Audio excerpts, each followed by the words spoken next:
সোমবার দিল্লির লালকেল্লার মেট্রো স্টেশনের সামনে একটি গাড়ি বিস্ফোরণে বেশ কয়েকজন হতাহত হয়েছেন। এর পরদিনই পাকিস্তানের ইসলামাবাদে একটি আদালতের সামনে বিস্ফোরণের ঘটনা ঘটেছে।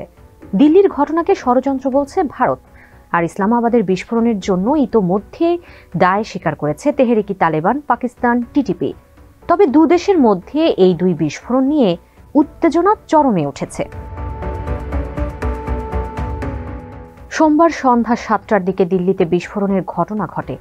ভয়াবহ এই বিস্ফোরণে পাশে থাকা একাধিক গাড়িতেও আগুন ধরে যায়। ঘটনার ছবি ও ভিডিওতে দেখা গেছে জ্বলন্ত গাড়ি থেকে ধোঁয়া উঠছে। এর পরদিনই মঙ্গলবার পাকিস্তানের রাজধানী ইসলামাবাদের একটি আদালত ভবনের বাইরে শক্তিশালী বিস্ফোরণে অন্তত বেশ কয়েকজন নিহত হন। এতে আহতও হয়েছেন অনেকে। পাকিস্তানের স্বরাষ্ট্রমন্ত্রী মোহসিন নকভি জানান, হামলাকারী প্রায় 12 মিনিট ধরে আদালত ভবনের বাইরে দাঁড়িয়েছিলেন।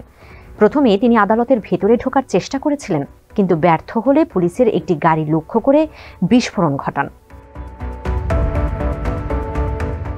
দিল্লিতে বিস্ফোরণের ঘটনায় কে দায়ী তা এখনো জানা যায়নি।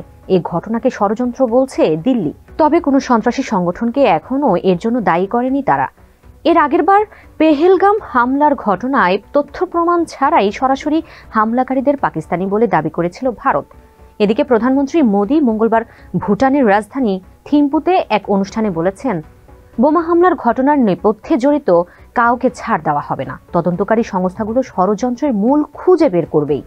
অপরাধীদের প্রত্যেককে বিচারের আওতায় আনা হবে। এদিকে পাকিস্তানের রাজধানী ইসলামাবাদে আত্মঘাতী বোমা হামলার দায় স্বীকার করেছে তেহরিকি তালেবান টিটিপি। তবে এর আগে এর দায়ভার ভারতের ওপর চাপিয়েছিলেন প্রধানমন্ত্রী শাহবাজ শরীফ। তিনি বলেন, এই হামলা ভারতের রাষ্ট্রীয় সন্ত্রাসবাদের নিকৃষ্টতম উদাহরণ। এখন সময় এসেছে ভারতের এই ধরনের জঘন্য ষড়যন্ত্রের নিন্দা জানানোর।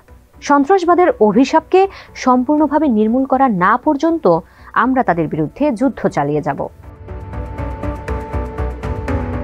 তবে ভারতের পররাষ্ট্র মন্ত্রণালয় পাকিস্তানের দাবি প্রত্যাখ্যান করেছে। তারা বলছে, ভারত পাকিস্তানের ভিত্তিহীন ও তথ্য প্রমাণহীন অভিযোগ সম্পূর্ণ প্রত্যাখ্যান করছে। মিথ্যা ও বানোয়াট ষড়যন্ত্র করে ভারতের বিরুদ্ধে কিছুই করতে পারবে না পাকিস্তান। ভারত আরও দাবি করেছে যে পাকিস্তান তাদের সেনাপ্রধানকে সাংবিধানিকভাবে আরও ক্ষমতাধর বানানোর প্রক্রিয়া থেকে জনগণের নজর অন্যত্র সরানোর জন্য এই ষড়যন্ত্র এঁটেছে।